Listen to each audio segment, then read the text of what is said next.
नमस्कार, मैं हूं अनुराग सक्सेना। राजस्थान की खास पेशकश में आपका स्वागत है। अगले आधे घंटे हम आपको दिखाएंगे राज्य की सारी बड़ी खबरें। पहली नजर हेडलाइंस पर। राजस्थान ने सील की अपनी सीमाएं, शर्तों के साथ मिलेगी एंट्री, पुलिस का दावा अतिरिक्त बल लगाया गया। राजस्थान में गुरुवार को दिखे कोरोना के 83 केस, सरकार का दावा रिकवरी रेट में देश में सबसे आगे है राजस्थान। कृषक कल्याण कोष के नाम 2% सेस लगाने के विरोध में राजस्थान के किसान, गुरुवार से 5 दिन के लिए मंडियां बंद। टोंक में लड़कियां बनी कोरोना वॉरियर्स, खुद के बनाए मास्क बांट रही हैं, सामूहिक पहल का अच्छा नमूना। कोरोना और लॉकडाउन भी ना रोक पाई प्यार की रफ्तार, मैनपुरी का प्रेमी युगल मालगाड़ी में छिपकर जा रहा था नासिक, बीच में ही उतारा गया। कोरोना वायरस का संकट देश के कई राज्यों में बढ़ता जा रहा है, लेकिन इस बीच लॉकडाउन 3.0 के तहत राहत मिलनी शुरू हो गई है। हालांकि इस बीच मुख्यमंत्री अशोक गहलोत ने राज्य के सारे बॉर्डर सील करने के आदेश, जिससे कि ये कदम उठाया गया है। इस आदेश के बाद मुख्यमंत्री ने प्रदेश के मुख्य सचिव को निर्देश दिया है कि वो दूसरे सभी राज्यों के मुख्य सचिवों को पत्र लिखकर इसकी जानकारी दें। मुख्यमंत्री गहलोत के द्वारा जारी किए गए दिशा निर्देश के मुताबिक विदेश से आने वाले व्यक्ति जहां भी लैंड करेंगे, उन्हें वहीं पर 14 दिन के लिए क्वारंटीन किया जाएगा। इसके साथ ही उनका कोविड टेस्ट भी किया जाएगा। इसके बाद वहां पर होम क्वारंटीन जैसे नियमों का पालन भी करना जरूरी होगा।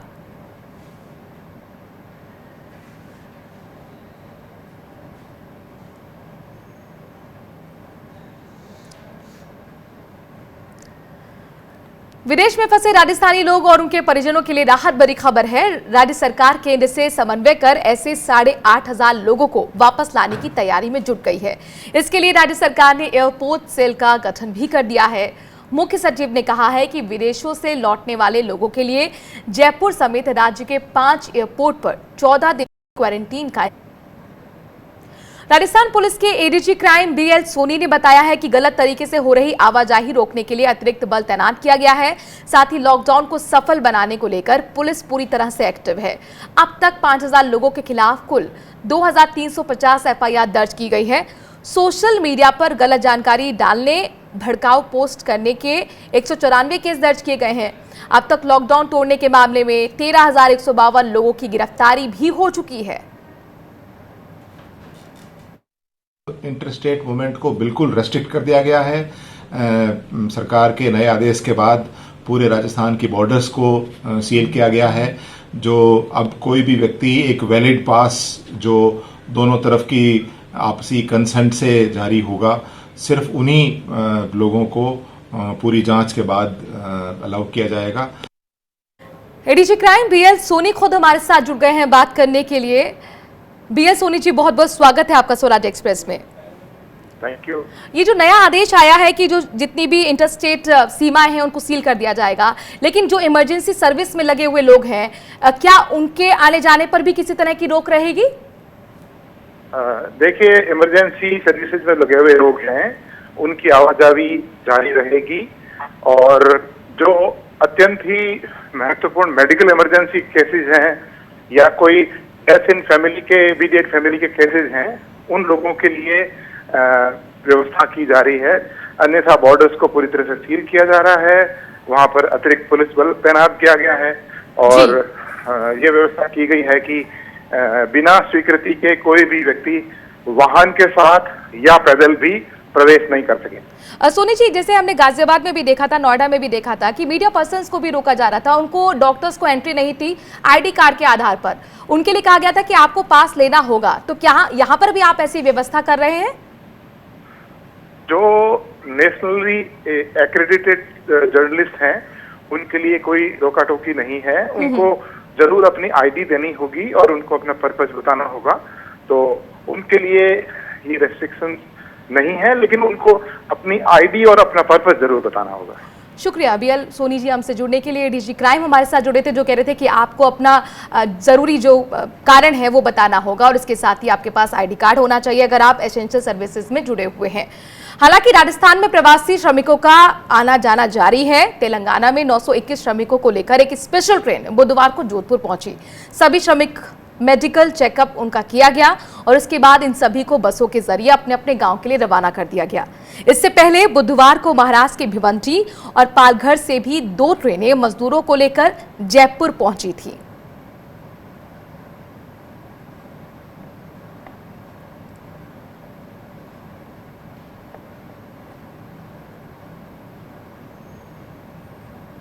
श्रमिक स्पेशल ट्रेन आई है। ये हैदराबाद तेलंगाना से आई है। इसमें 921 श्रमिक राजस्थान के विभिन्न जिलों के इसमें आए हैं। इन सबको अभी स्क्रीनिंग करी जाएगी, जिनमें लक्षण है उनकी टेस्टिंग करेंगे। ये विभिन्न जिलों के हैं, नागौर, अजमेर और जोधपुर के आसपास के सभी जिलों के लोग इसमें हैं। 20 बसों की व्यवस्था रोडवेज के द्वारा की गई है। इन सबको अपने गंतव्य स्थल पर इनको भोजन के पैकेट, सैनिटाइजेशन, इनकी स्क्रीनिंग, सोशल डिस्टेंसिंग रखते हुए सारी व्यवस्था की गई है। रेजिडेंट एडिटर संजय बोरा हमारे साथ जुड़ गए। संजय, आपसे जानना चाहेंगे, जो ये श्रमिक आए हैं, चूंकि कई जगह से शिकायतें आई कि उनसे वसूला गया है टिकट का पैसा, क्या यहाँ पर भी ऐसी शिकायत आई थी? नहीं, यहाँ पर ऐसी कोई शिकायत नहीं आई है। राजस्थान सरकार ने इसकी लिए पहले ही आदेश जारी कर दिए थे। घोषणा पहले हुई, उसके बाद कल वित्त जो सचिव है और राज्य के मुख्य सचिव, उन्होंने आदेश जारी कर दिए थे कि जो लोग ट्रेन से जा रहे हैं उनका पूरा किराया राज्य सरकार वहन करेगी और जो सड़क मार्ग से जा रहे थे उनके लिए राज्य की सीमा तक राजस्थान सरकार की रोडवेज की बसें जो है वो ड्रॉप कर रही थी। तो राजस्थान में अभी तक ऐसी कोई शिकायत नहीं मिली है कि उसमें किसी भी प्रवासी श्रमिक को किराया देना पड़ा। संजय, ये भी बताइए कि अब तक कितने प्रवासी मजदूरों की घर वापसी हो चुकी है और कितने ने अभी तक रजिस्ट्रेशन कराया है, कितने बाकी हैं वे वापस आने के लिए? देखिए, लगभग 18 लाख लोगों ने रजिस्ट्रेशन करवाया था और उसमें केवल श्रमिक ही नहीं थे बल्कि दूसरे प्रवासी भी शामिल थे। तो पहले ये माना जा रहा था कि सभी वापस आएंगे, लेकिन जब केंद्र सरकार के गृह मंत्रालय ने एक नया आदेश जारी किया जिसमें कहा गया कि केवल जो फंसे हुए लोग हैं उनको वापस लाया जाएगा, उसके बाद राज्य सरकार ने भी उसी के अनुरूप अपने आदेशों में परिवर्तन किया और मुख्यमंत्री अशोक गहलोत ने ये उनको जो दूसरे प्रवासी उनको बोला कि उनको धैर्य रखना होगा, केवल जो फंसे हुए श्रमिक हैं उनको लाया जा रहा है। तो अभी ये श्रमिकों का चूंकि आना जाना लगा हुआ है, इसलिए इसका कोई पुख्ता कंपाइलेशन इंफॉर्मेशन नहीं है, लेकिन इतना जरूर पता है कि करीबन 1.5 लाख लोग जो है वो गुजरात बॉर्डर से प्रवेश कर रहे हैं और पिछले 10 दिनों में 74,000 लोग राज्य की सीमा में आए हैं। महाराष्ट्र के भिवंडी से, पालघर से ट्रेन पहुंची है जयपुर, तेलंगाना से भी 921 श्रमिकों के साथ स्पेशल ट्रेन जोधपुर पहुंची है। ये जो श्रमिक हैं, क्या इन्हें यहीं पर क्वारंटीन किया जा रहा है या इनके जनपद होम क्वारंटीन जाकर सलाह दी जा रही है कि आप वहां पर रहिए? नहीं, इनको वहीं पे क्वारंटीन नहीं किया जा रहा है। वहां पे क्योंकि इतना संभव नहीं, इतना स्पेस नहीं है, तो इनको इनके गाँव भेजा जा रहा है और वहाँ पे जो स्थानीय अधिकारी हैं उनको बोला गया है कि आप इनको पंचायत या वह कहीं पर गांव के बाहर क्वारंटाइन करें। तो लगभग कितने क्वारंटीन सेंटर बनाए गए हैं, वहां पर किस तरह की व्यवस्था है? क्वारंटाइन सेंटर जो हर डिस्ट्रिक्ट में बनाए गए हैं, अभी पूरा नंबर मेरे पास नहीं है कि कितने क्वारंटाइन सेंटर हैं, लेकिन ये डिपेंड करेगा कि किस गांव में या किस जिले के जो श्रमिक हैं वो कितने ज्यादा हैं वहां पर, उसके हिसाब से। संजय, हमने ये पिछले दिनों देखा था कि पंजाब के कुछ मजदूर थे जो क्वारंटीन सेंटर से वहां से फरार हो गए थे, तो वहां सुरक्षा को लेकर भी किस तरह की व्यवस्था है और खाने पीने की परेशानी ना हो? हालांकि वो बताया जा रहा है खुद मुख्यमंत्री की तरफ से कि लगभग 2,500 प्रति व्यक्ति हम जो क्वारंटीन सेंटर में रहता है उस पर खर्च कर रहे हैं, तो वो खर्चा क्या वाजिब आपको दिख रहा है? क्या उस तरह की व्यवस्था ग्राउंड पर जाकर दिखती है? आप अपना प्रश्न दोहरा सकते हैं क्योंकि मुझे सुनाई नहीं दिया, कुछ कनेक्शन। जी संजय जी, हम यही जानना चाहते हैं कि ग्राउंड पर व्यवस्था किस तरह की दिख रही है? जिस तरह से राज्य सरकार की तरफ से दावा किया जा रहा है कि क्वारंटीन सेंटर में, होम में जो भी लोग रह रहे हैं उन पर हम लगभग 2,500 का खर्चा कर रहे हैं।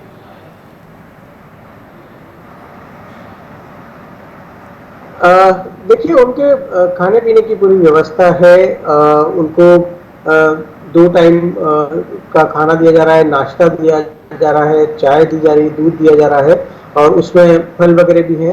तो और इसके अलावा ये जो कॉस्ट है, इसमें केवल खाने की तरफ कॉस्ट नहीं है, इसमें दूसरी तमाम कॉस्ट है जो ह्यूमन रिसोर्सेज वहाँ पे तैनात किए गए हैं, पुलिस बल वगैरह, ताकि वो लोगों को आने पे पाबंदी रख सकें, उन सबको मिला करके, या कोई एम्बुलेंस और चिकित्सा की जो व्यवस्था की गई है, उन सबको मिला के 2,500 रुपए का खर्च है।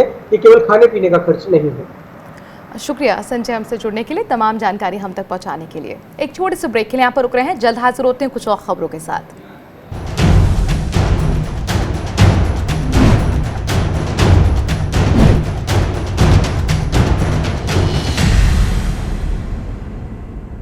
If there is an outbreak in any part of the world, it will reach you. मंदिर मस्जिद से अधिक हमारे पास अस्पताल है। तो मैं तो दूसरे दिन कहता कि आज हमारे मजदूरों को यहाँ लेके आओ। जो अपने पढ़े लिखे मिडिल क्लास के या अमीर लोग हैं तो उनको लाने के लिए स्पेशल जहाज भेज सकते हो आप। अपने गरीब मजदूर के लिए एक ट्रेन या बस भी इंतजाम नहीं करोगे आप। अगर प्रॉपर प्लानिंग ना होती तो शायद देश भर के अंदर कोरोना की महामारी की वजह से बहुत जाने भी जाती और अर्थव्यवस्था का भी बहुत नुकसान। In the history of mankind, 2020 would be seen as a year not for the Vision 2020, but for Corona 2020. देखिए नीलू व्यास के साथ हमारा स्पेशल प्रोग्राम ऑन रिकॉर्ड सिर्फ स्वराज एक्सप्रेस पर। सपने सच तब होंगे जब आप सपने दिखना शुरू करेंगे। ये शब्द हैं उस शख्सियत के जिसके सपनों ने दी इस देश को एक नई उड़ान, डॉक्टर APJ अब्दुल कलाम। और ऐसे ही हर स्टूडेंट के सपने पूरे करेंगे हम, under best guidance of expert faculty team. Admission open in science and technology, humanities, social science, arts and sports. Doctor APJ Abdul Kalam university, Indore. Further details contact 180030026072। Stream कोई भी हो, बेस्ट करियर ऑप्शन के लिए है Bhabha university. Best faculty, world class infrastructure, scholarships, high tech labs, 27 acre of lush green campus, hostel facility. Admissions open for engineering, pharmacy, dental, computer application, management and agriculture. Bhabha university at Hoshangabad road, Bhopal. Call 91650 25500।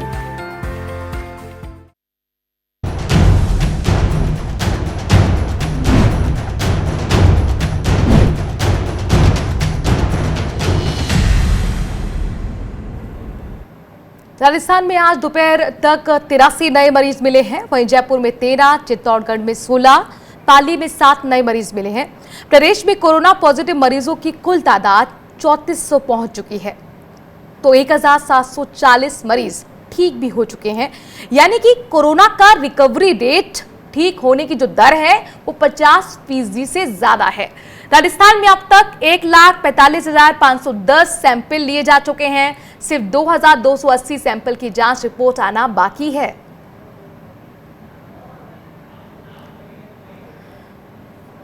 तो राजस्थान में गुरुवार को corona के 83 case आए हैं। जयपुर जो कि hotspot बना हुआ है वहां से 13, चित्तौड़गढ़ में भी केसेस लगातार बढ़ रहे हैं, यहां से 16 केस आज सामने आए, पाली से 7 केस सामने आए हैं। अच्छी खबर यह भी है कि 7 जो जिले हैं वो कोरोना मुक्त राजस्थान में हो चुके हैं। अजमेर में आज 5 नए केस सामने आए हैं। कोटा की बात करें तो यहां पर भी 2 नए केस सामने आए हैं। लेकिन इन सब में अच्छी बात यह है कि रिकवरी रेट 50% से ज्यादा है और वो ये माना जा रहा है कि देश में सबसे ज्यादा का रिकवरी रेट कहीं का है तो वो राजस्थान का है।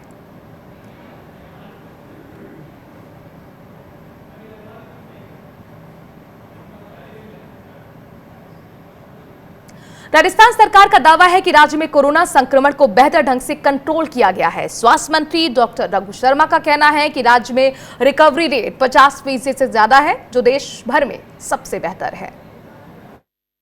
अचानक लॉकडाउन की वजह से जो लोग अन्य राज्यों में फंस गए थे, उनकी एंट्री का हमने ऑनलाइन रजिस्ट्रेशन करवाया, तो उस रजिस्ट्रेशन के बियॉन्ड भी लोग कच्चे रास्तों से, पहाड़ियों के ऊपर से, अलग अलग जगह से अंदर प्रवेश करने की कई खबरें आ रही थी। और पॉजिटिव केसेस जो कंट्री में बढ़े, हमारे राजस्थान में सौभाग्य से 3,355 पॉजिटिव केसेस हुए आज सुबह की रिपोर्ट के मुताबिक। तो उसमें से 1,739 लोग 50% से ज्यादा की रिकवरी भी हमने की है, जो पूरे कंट्री में नंबर 1 है राजस्थान रिकवरी के मामले में। जयपुरी अस्पताल में कोरोना के संक्रमित जो मरीज भर्ती हैं अभी, उनको हम या तो RUHS में या अन्य अस्पताल में शिफ्ट करेंगे और सोमवार से यहाँ कोई भी कोरोना संक्रमित मरीज का इलाज नहीं होगा। जो भर्ती मरीज हैं यहाँ उनको हम अन्यत्र स्थानांतरित कर रहे हैं और यहाँ अन्य बीमारियों के मरीजों का इलाज सोमवार से सुचारू रूप से चालू हो जाएगा। जो हमने क्वारंटाइन फैसिलिटी डेवलप की, आइसोलेशन की फैसिलिटी डेवलप की, हमने ICU के बेड तैयार किए, वेंटिलेटर्स तैयार किए और जिस तरह से हाइड्रोक्सी क्लोरोक्विन हमारे जो ट्रीटिंग लोग हैं उनको प्रिवेंशन के तौर पे दी, इस दवा का इजाद ही हमारे यहाँ के डॉक्टर्स ने किया था, जिसको आज अमेरिका भी मंगा रहा है। तो हमारे यहाँ हर तरह की सावधानी बरती गई है। वो होम क्वारंटाइन की पालना नहीं कर रहे, ऐसे लोगों के खिलाफ पुलिस को कहा गया है कि उनके खिलाफ मुकदमा दर्ज होना चाहिए। जो हमने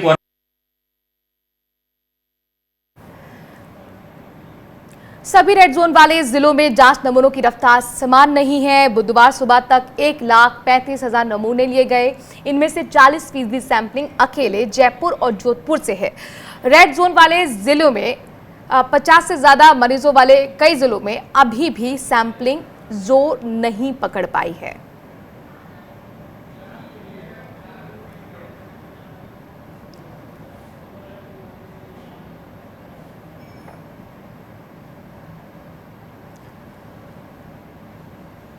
राजस्थान में शुक्रवार से इंटर डिस्ट्रिक्ट पोर्टेबिलिटी शुरू हो जाएगी। इसके मुताबिक उचित मूल्य की दुकानों में एक दिन में 2 ट्रांजैक्शन किए जा सकेंगे। राज्य में राष्ट्रीय खाद्य सुरक्षा योजना के तहत ऐसा किया जाएगा। इसके लिए इस्तेमाल होने वाली पॉस मशीन के सॉफ्टवेयर में जरूरी संशोधन करवाया जा रहा है। मांग को देखते हुए हमने आज फैसला लिया है कि इंटर स्टेट पोर्टेबिलिटी को चालू किया जाए, जिससे जो लोग हैं अपनी सामग्री कहीं भी किसी जिले में किसी जगह राजस्थान के किसी भी जिले में ले सकते हैं। और इसमें हमने ये तय किया है कि DIT के माध्यम से सॉफ्टवेयर में जो बदलाव होगा शीघ्र ही 2-3 दिन में हो जाएगा। उसके बाद पोर्टेबिलिटी चालू हो जाएगी। इसमें कंडीशन ये रहेगी कि जो FPS जो दुकान है, जो दुकानदार है, एक दिन में 2 से ज़्यादा ट्रांजेक्शन नहीं कर सकेगा। और यहाँ पर एक छोटे से ब्रेक के लिए रुक रहे हैं। ब्रेक के बाद आपको दिखाएंगे धौरारी खबरें।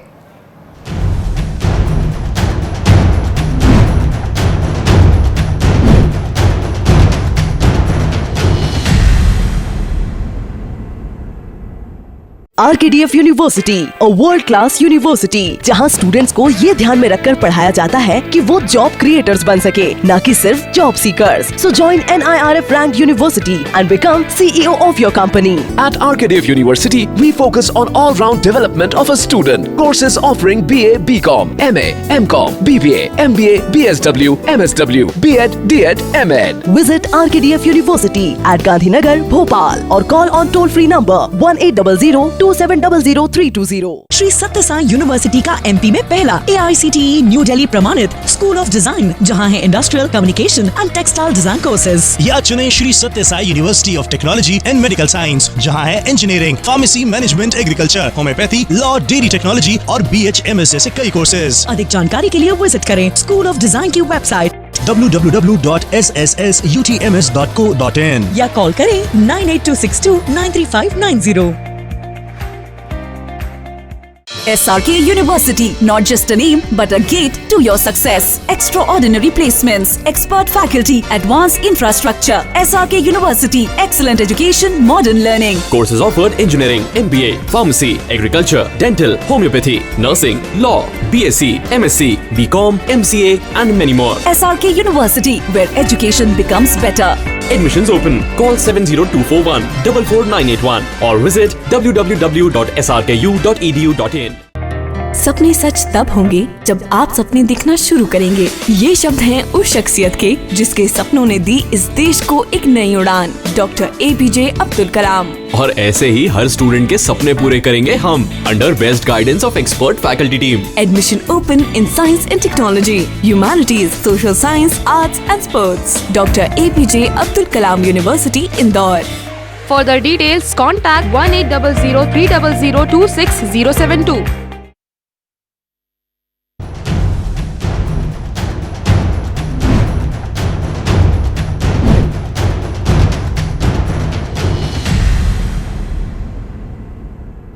आइए और अब खबरें दिखाते हैं धौरारी, यानी कि फटाफट खबरें।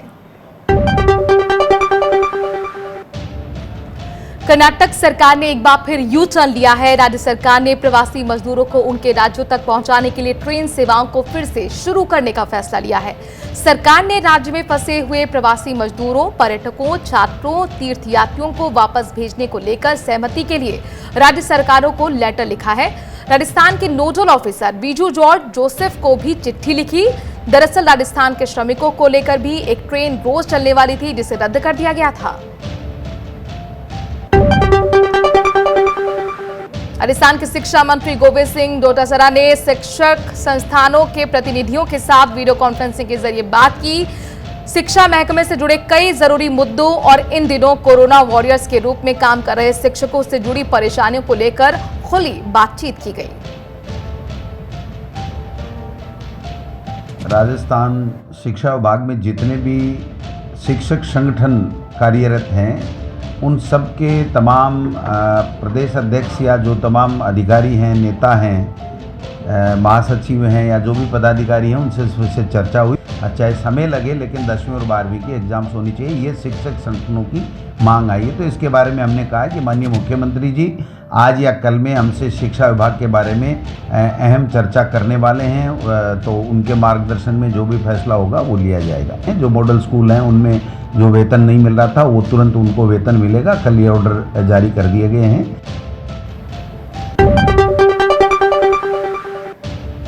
जैसलमेर में गुरुवार को बम फटने से 3 लोगों की मौत हो गई। यह धमाका रामदेवरा और बाबा गांव के बीच लगी भारतीय सेना की फील्ड फायरिंग रेंज में हुआ। खबर के मुताबिक ये तीनों लोग एक ट्रैक्टर में अवैध रूप से बमों के स्क्रैप को जमा कर रहे थे और उसी दौरान एक बम को छेड़ते वक्त ये धमाका हो गया। फिलहाल पुलिस ने तीनों के शवों को कब्जे में लेकर जांच करना शुरू कर दिया है। दौसा में पुलिस ने लॉकडाउन तोड़ने वालों के खिलाफ कार्यवाही करनी शुरू कर दी है। पुलिस ने सोशल डिस्टेंसिंग का पालन नहीं करने वाले, मास्क नहीं लगाने वाले और बेवजह बाजार में वाहन चलाने वाले लोगों के खिलाफ चालान काटना शुरू कर दिया है। इसके लिए जिले के एसडीएम, डिप्टी एसपी और नगरपालिका अफसरों ने बाजारों में फ्लैग मार्च कर लोगों से घरों में रहने की अपील भी की। लॉकडाउन की वजह से देश की अधिकतर जनता के सामने रोजी रोटी का संकट खड़ा हो गया है। ऐसे में राजस्थान सरकार उन लोगों की मदद के लिए आगे आई है। इसके लिए प्रदेश के ऊर्जा और जन स्वास्थ्य अभियांत्रिकी मंत्री डॉक्टर बीडी कल्ला ने बीकानेर में रहने वाले जरूरतमंद लोगों तक सूखा राशन पहुंचाने के लिए राशन से भरे कई वाहनों को हरी झंडी दिखाकर रवाना किया। टोंक के सोहेला गांव की लड़कियां कोरोना वॉरियर्स की तरह सामने आई हैं। यहां की लड़कियां ना खुद मास्क बनाकर बांट रही हैं, बल्कि सैनिटरी पैड भी महिलाओं को मुहैया करवा रही हैं। दरअसल इसे लेकर उन्होंने इस समस्या को कई स्तर पर उठाया भी था, लेकिन कोई हल ना निकलने पर खुद ही हर काम का बीड़ा उठा लिया। गांव में जाते हैं तो माहौल तो जैसे कोरोना वायरस का फैल रहा है, तो मुंह पे मास्क लगा के जाते हैं और दूरी बना के उनको वो सैनिटरी नैपकिन बांटते हैं। और जैसे कि हमारे लगभग 200-250 सैनिटरी नैपकिन बांट चुके हैं। राजस्थान सरकार ने मंडी नियमों में बदलाव करते हुए फसलों पर 2% सेस यानी उपकर लगा दिया है। इससे किसानों और व्यापारियों में नाराजगी है। श्री डूंगरगढ़ कृषि उपज मंडी में व्यापारियों ने दोपहर बाद सांकेतिक प्रदर्शन भी किया और एसडीएम को मुख्यमंत्री के नाम मांग पत्र सौंपा। व्यापारियों ने 2% सेस को तत्काल वापस लेने की मांग की है। और खबरें रंगीले राजस्थान से।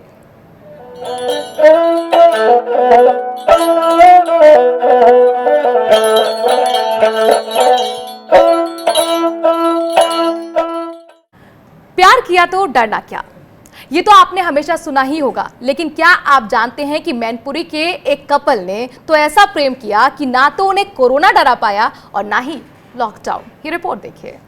हमने घर छोड़ा है, रस्मों को तोड़ा है। कहते हैं प्यार में आदमी 7 समंदर पार कर लेता है, फिर इन दोनों ने तो हिंदुस्तान के कुछ शहर ही पार किए हैं। जी हाँ, ये आरती और सहदेव दोनों यूपी के मैनपुरी से हैं। दोनों में इश्क हुआ तो साथ जीने मरने की कस्में खाई गई और दोनों ने अपनी अलग दुनिया बसाने की ठानी। लेकिन देश में तो लॉकडाउन है, अब किया क्या जाए? सो दोनों आगरा से एक मालगाड़ी में छिपकर नासिक की ओर निकल पड़े। लेकिन हिंडौन सिटी रेलवे स्टेशन के नजदीक एक क्रॉसिंग पर गेटमैन की नजर इस कपल पर पड़ी। स्टेशन मास्टर ने मालगाड़ी को हिंडौन सिटी रेलवे स्टेशन पर रुकवा लिया और इन दोनों को उतार दिया गया। लड़की के पिताजी और लड़के के परिवारजनों को जरिए टेलीफोन सूचना दे दी गई है। जहां पर लड़की की गुमशुदगी की रिपोर्ट दर्ज है, वहां के एसएचओ को सूचना दे दी। बरनाल थाना मैनपुरी से पुलिस और लड़की के परिजन आ रहे हैं। फिलहाल दोनों के परिजन यूपी पुलिस के साथ गंगापुर सिटी के लिए रवाना हो गए हैं। अब घर वाले भले ही लेने आ रहे हों, लेकिन दोनों अभी भी जीने मरने की कस्में खा रहे हैं। अपनी मर्जी से। क्या आपने ऐसा लग रहा है शादी कर ली क्या? कर लिया। किस रीति रिवाज से की थी? मंदिर में किया लोगों। लॉकडाउन में अब हर कोई अपने घर में कैद है और कहीं भी आना जाना इतना आसान नहीं। ऐसे में इन प्रेमियों का सब खतरों को नजरअंदाज कर लॉकडाउन तोड़ने और मालगाड़ी में छिपकर बैठने का प्लान उस कहावत की फिर से याद दिला देता है कि जब प्यार किया तो कोरोना से क्या डरना। सवाई माधोपुर से बजरंग सिंह रजावत के साथ ब्यूरो रिपोर्ट, स्वराज एक्सप्रेस। और इसी के साथ राजस्थान की खबरों में इतना ही।